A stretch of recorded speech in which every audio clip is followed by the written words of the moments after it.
The milk truck is back. How could this possibly happen? I could barely curb my enthusiasm as this utterly ridiculous amount of puns spewed from Michael Cole's pie hole. God damn it, I thought I forced puns out every single goddamn day, but nevertheless, I'm John Renton with my review of WWE Smackdown from Pittsburgh, Pennsylvania. You get a tag match, you get a tag match, you get a tag match, everybody gets a tag match because WWE is taking the towel, throwing it in, and we will see you later in January for the Royal Rumble. Until then, I really doubt that much television that WWE produces is really going to be that good. Though I think we're going to get a possible turn next week that'll lead to the bloodline exploding eventually. We'll see. So yeah, this show wasn't terrible, but it wasn't great. It was mostly there.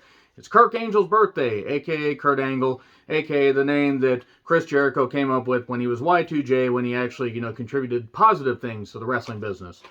So, all the guys for a tag title match come out. Recaps of Riddle being injured. He'll be out for 6 weeks. 6 weeks without Matt Riddle on my television screen. Christmas came early. And that's the problem with Mrs. Claus. She's always frustrated because Santa only comes once a year. Now, you can't unsee it. Santa's sack is always full at that point and then emptied, just like the empty sack that was found at points during Violent Night. If you've seen Violent Night, you were in for a goddamn treat. So, anyway, the one nice thing, though, Matt Riddle's going to get 6 weeks off, especially around the holidays. He's going to be able to see his kids. Oh, they don't want anything to do with his bitch ass, as Rollins said.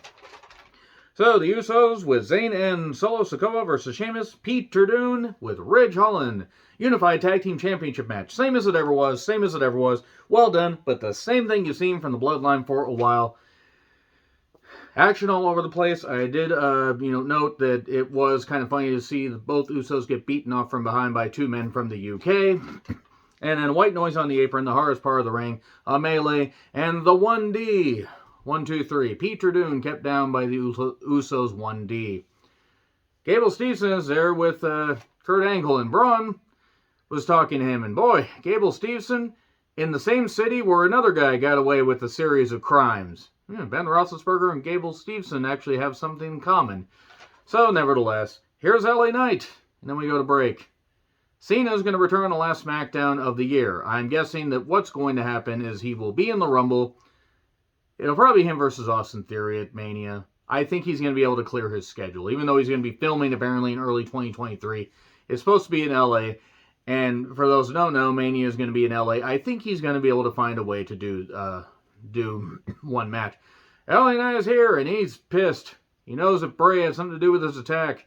Now we get weird spoopy video, and all this Bray stuff is really... I'm really glad that Barry Windham is out of ICU, apparently, and walking on his own. Apparently, he's going to make a full recovery. That's good. As of this recording, that's good. Terrible that he's had these health scares over the years, and that, he had this recent one, but hopefully he's going to be on the full road to recovery. But this Uncle Alistair always going to do all this crazy stuff and and then LA Knight says, I'm going to come find you because apparently I'm an idiot. Not that LA Knight is an idiot, they just made him seem like an idiot here. Who's the good guy here in this feud? I don't know. NXT Vengeance Day is going to be at the Spectrum Center in Charlotte on February 4th, 2023. Remember how they didn't draw anybody for Stand and Deliver, even though that was the day of WrestleMania? It was just that morning, and they decided to run an NBA-sized arena. Well, now, the NXT product is an even worse place, where they, I think, did 534,000 people for their most recent show. And I know that we have about roughly 7 weeks before this happens, but come on. Come on, guys.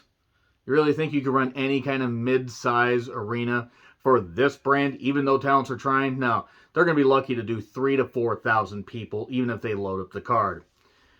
Footage of Shayna and Ronda not hurting Shotzi, and then they laugh, and then Liv and Tegan challenge him to a tag match. Hands up if you forgot Tegan Nox already came back to WWE. I forgot.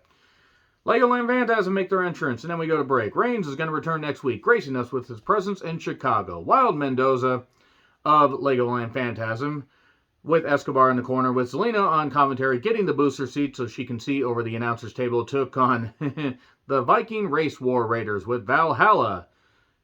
Sarah Race War Rowe herself. I'll stop saying that when they apologize for being bigoted morons.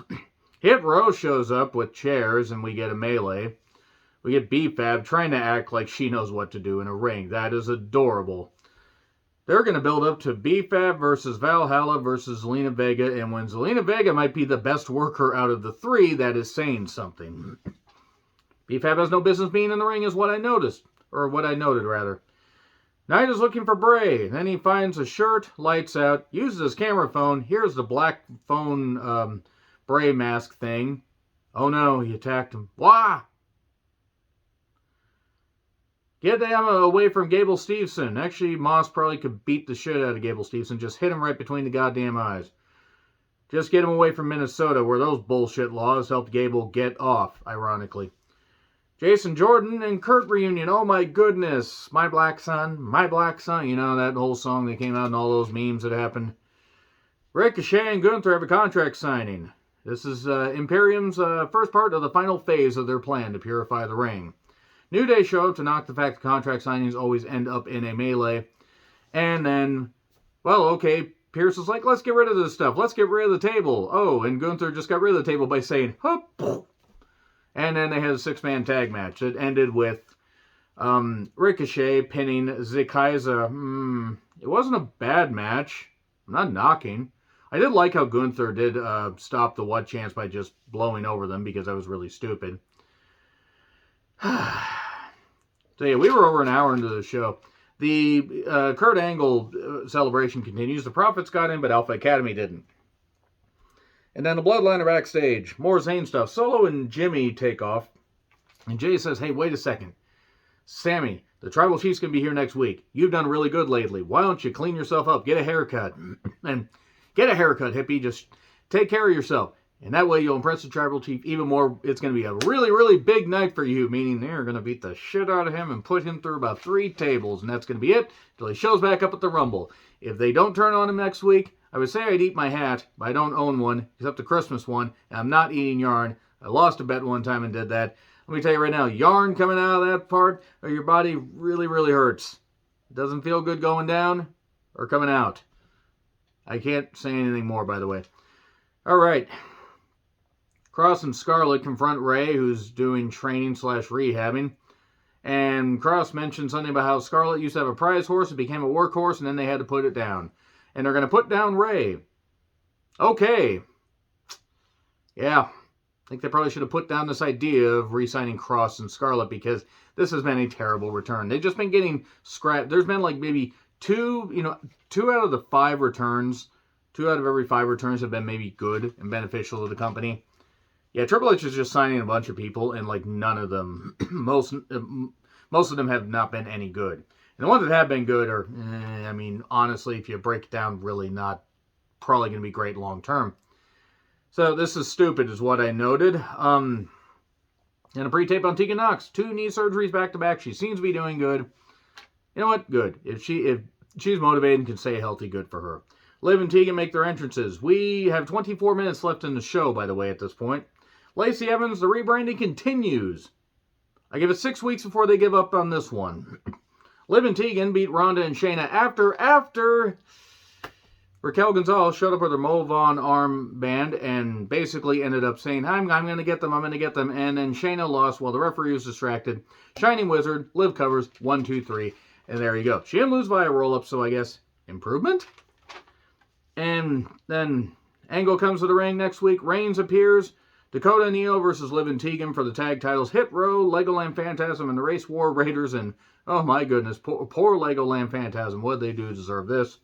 Ricochet versus Gunther for the IC title. You suck, Chance, and Kirk is there with a big cake and a whole bunch of stuff. All about that cake. Alpha Academy shows up, gets him out of the ring. And then Kurt says, if you're going to have all that cake, you need milk. And then a 1950s style milk truck literally shows up. Or, honestly, Gable, I don't know how he was riding in the front, because if it was the 1950s, he'd be riding in the... But anyway, Gable, of course, decides to help somebody, soak another individual, and naturally, when they beg to stop, Gable will not relent. And that's it. That's it. They shower them with milk, and that's the end. We are going back to 2001, when about 5-6 times as many people watching now... watch then, or however those words go. Okay, this episode is fine, I guess, but nevertheless, See what happens in Chicago next week. But first, we have to get the Raw that I think is in Milwaukee, not Green Bay. R-Truth. Hopefully R-Truth recovers from his knee injury. Anyway, agree, disagree what I said. Like, share, subscribe, Twitter handle in the description. I'm John Rickland. I'll see you soon.